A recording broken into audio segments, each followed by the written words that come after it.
The Last Battle, Chapter 10, Who Will Go Into the Stable? Jill felt something tickling her ear. It was Jewel, the unicorn, whispering to her with the wide whisper of a horse's mouth. As soon as she heard what he was saying, she nodded and tiptoed back to where Puzzle was standing. Quickly and quietly she cut the last cords that bound the lion skin to him. It wouldn't do for him to be caught with that on, after what the ape had said. She would like to have hidden the skin itself somewhere very far away, but it was too heavy. The best she could do was to kick it in amongst the thick bushes. Then she made signs to Puzzle to follow her, and they both joined the others. The ape was speaking again. And after a horrid thing like that, Tashlan is angrier than ever. He says he's been a great deal too good to you, coming out every night to be looked at and see. Well, he's not coming out any more. Howls and mewings and squeals and grunts were the animal's answer to this, but suddenly a quite different voice broke in with a loud laugh. "Hark, what the monkey says," it shouted. "We know why he isn't going to bring his precious Aslan out. I'll tell you why. Because he hasn't got him. He never had anything except an old donkey with a lion skin on its back. Now he's lost that, and he doesn't know what to do." Tyrion could not see the faces on the other side of the fire very well, but he guessed this was Gruffle, the chief dwarf, and he was quite certain of it when a second later all the dwarf voices joined in, singing, "Don't know what to do, don't know what to do." "Silence!" thundered Rishta Tarkan. "Silence, children of mud. Listen to me, you other Narnians, lest I give command to my warriors to fall upon you with the edge of the sword. The Lord Shift has already told you of that wicked ass. Do you think because of him there is no real Tashlan in the stable? Do you? Beware, beware." "No, no," shouted most of the crowd. But the dwarves said, "That's right, Darky, you've got it. Come on, monkey, show us what's in that stable. Seeing is believing." When next there was a moment's quiet, the ape said, "You dwarves think you're very clever, don't you? But not so fast. I never said you couldn't see Tashlan. Anyone who likes can see him." The whole assembly became quiet. Then, after nearly a minute, the bear began in a slow, puzzled voice. "I don't quite understand all this," it grumbled. "I thought you said—" "You thought," repeated the ape, "as if anyone could call what goes on in your head thinking. Listen, you others, anyone can see Tashlan, but he's not coming out. You have to go in and see him." "Oh, thank you, thank you, thank you," said dozens of voices. "That's what we wanted. We can go in and we can see him face to face. And now he'll be kind and it will be all as it used to be." The birds chattered and the dogs barked excitedly. Then suddenly there was a great stirring and a noise of creatures rising to their feet, and in a second a whole lot of them would have been rushing forward and trying to crowd into the stable door all together. But the ape shouted, "Get back! Quiet! Not so fast!" The bears stopped, many of them with one paw in the air, many with tails wagging, and all of them with heads on one side. "I thought you said—" began the bear, but Shift interrupted. "Anyone can go in," he said, "but one at a time. Who will go first?" He didn't say he was feeling very kind. He's been licking his lips a lot since he swallowed up the wicked king the other night. He's been growling a good deal this morning. "I wouldn't much like to go into the stable myself tonight, but just as you please. Who would like to go in first?" "Don't blame me if he swallows you whole or blasts you into a cinder with the mere terror of his eyes. That's your affair. Now then, Who's first? What about you dwarves? Dilly, dilly, come and be killed, sneered Griffle. How do we know what you've got in there? Ho, ho, cried the ape. So you're beginning to think there is something there, eh? Well, all you bears were making noise enough a minute ago. What struck you all dumb? Who's going first? But the beasts all stood looking at one another and began backing away from the stable. Very few tails were wagging now. The ape waddled to and fro, jeering at them. Ho, ho, he chuckled.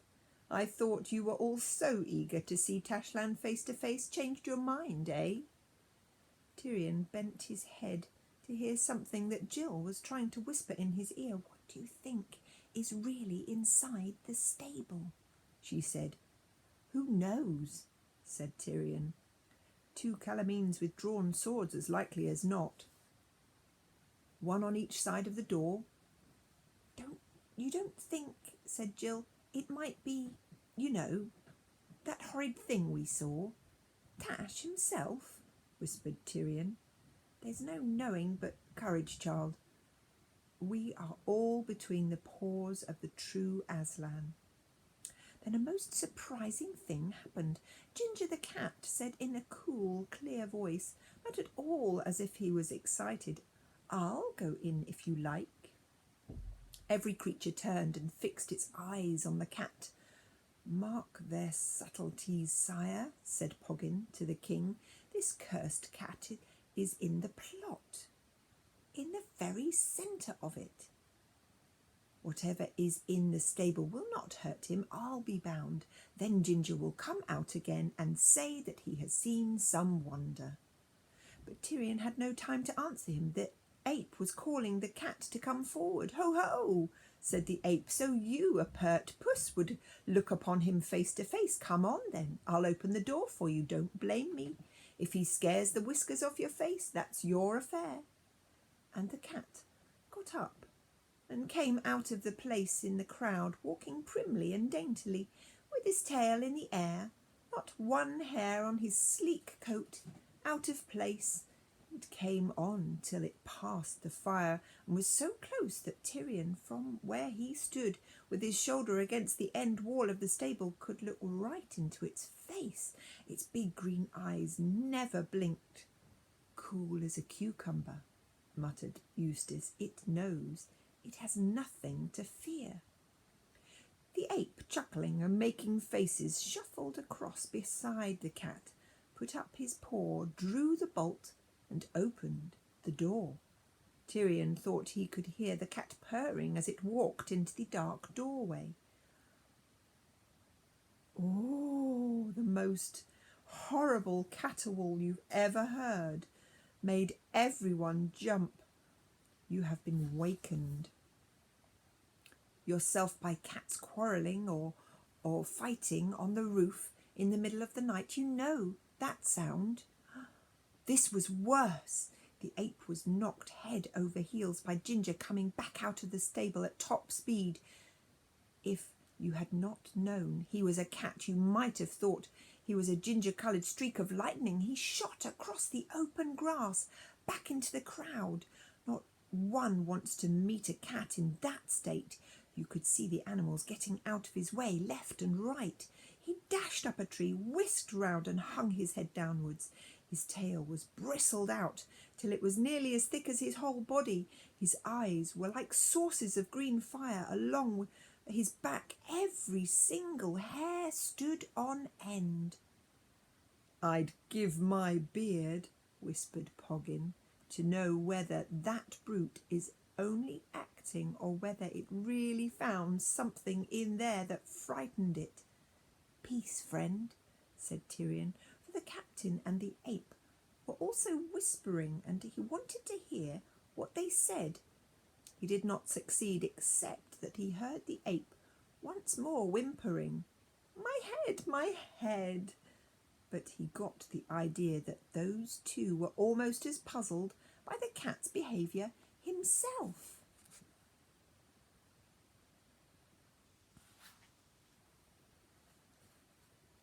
Now, Ginger, said the captain. "Enough of that noise. Tell them what you have seen." "Oh, oh!" screamed the cat. "Are you not called a talking beast?" said the captain. "Then hold your devilish noise and talk." What followed was rather horrible.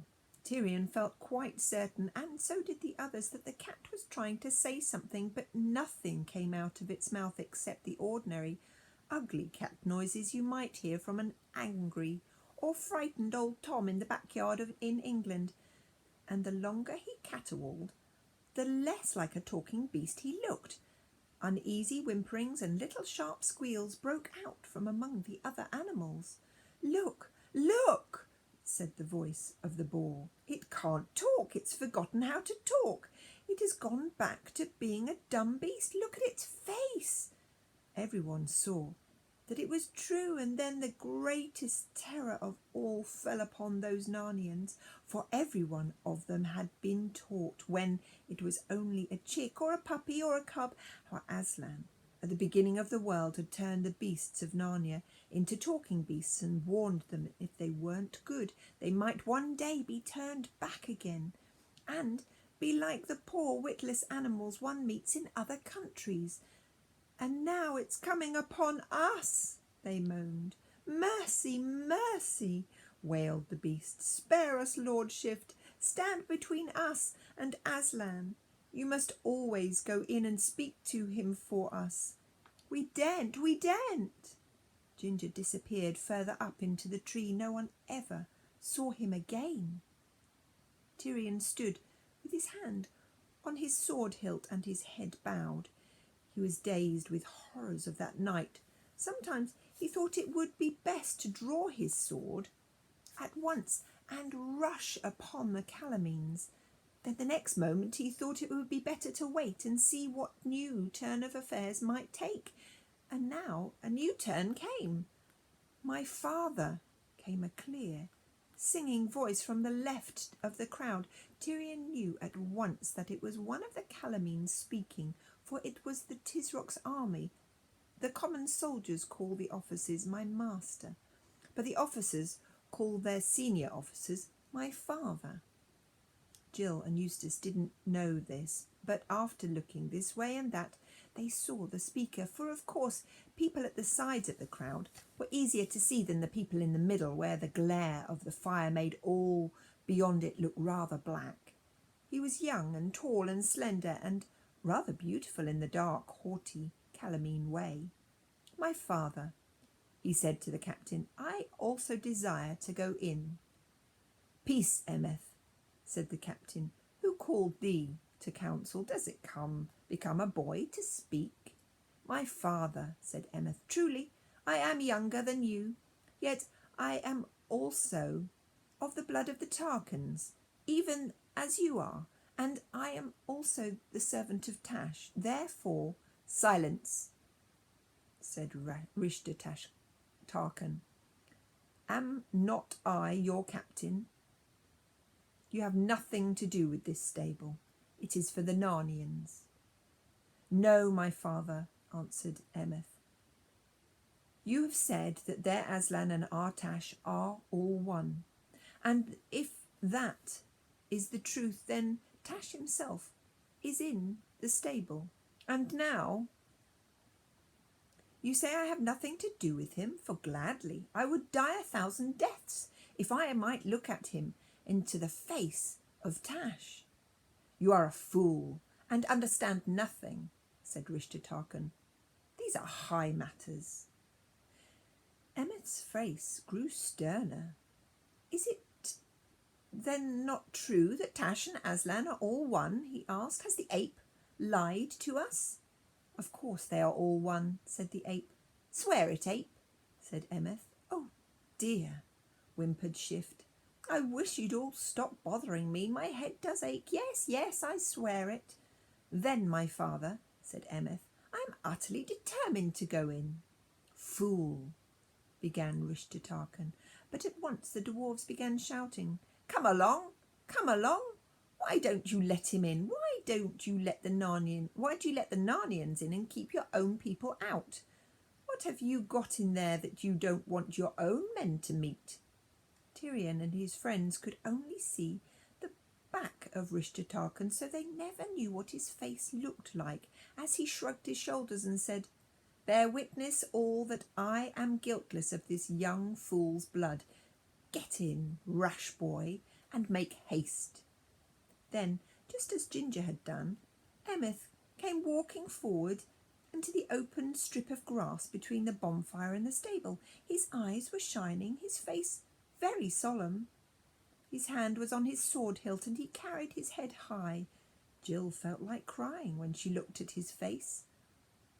And Jewel whispered in the king's ear, "By the lion's mane, I almost love this young warrior. Calamine though he may be, he is worthy of a better god than Tash." "I do wish we knew what was really inside there," said Eustace. Emmet opened the door and went into the black mouth of the stable. He closed the door behind him. Only a few minutes passed, but it seemed longer. Before the door opened again, a figure in Calamine armour reeled out, fell on its back and lay still. The door closed behind it. The captain leapt towards it and bent down to stare at its face. He gave a start of surprise. Then he recovered himself and turned to the crowd, crying out, "The rash boy has had his will. He looked on Tash and is dead. Take warning, all of you." We will," said the poor beasts. But Tyrion and his friends stared first at the dead Calamine and then at one another, for they, being so close, could see what the crowd, being farther off and beyond the fire, could not see. This dead man was not Emmet. He was quite different. An older man, thicker and not so tall, with a beard. "Oh," chuckled the ape, "any more? Anyone else want to go in? Well, as you're all shy, I'll choose the next. You boar. On you come. Drive him up, Calamines. He shall see Tashland face to face." "Oh," grunted the boar, rising heavily to his feet. "Come on then, try my tusks." Then, when Tyrion saw that brave beast getting ready to fight for its life and Calamine's soldiers beginning to close in on it with their drawn scimitars, and no one going to his help, something seemed to burst inside him. He no longer cared if this was the best moment to interfere or not. "Swords out," he whispered to the others. "Arrow on string, follow." Next moment, the astonished Narnians saw 7 figures leap forth in front of the stable, 4 of them in shining mail. The king's sword flashed in the firelight as he waved it above his head and cried in a great voice, "I stand here, Tyrion of Narnia, in Aslan's name, to prove with my body that Tash is a foul fiend, the ape a manifold traitor, and these Calamines worthy of death. To my side, all true Narnians. Would you wait till your new masters have killed you one by one?" And that's the end of the chapter.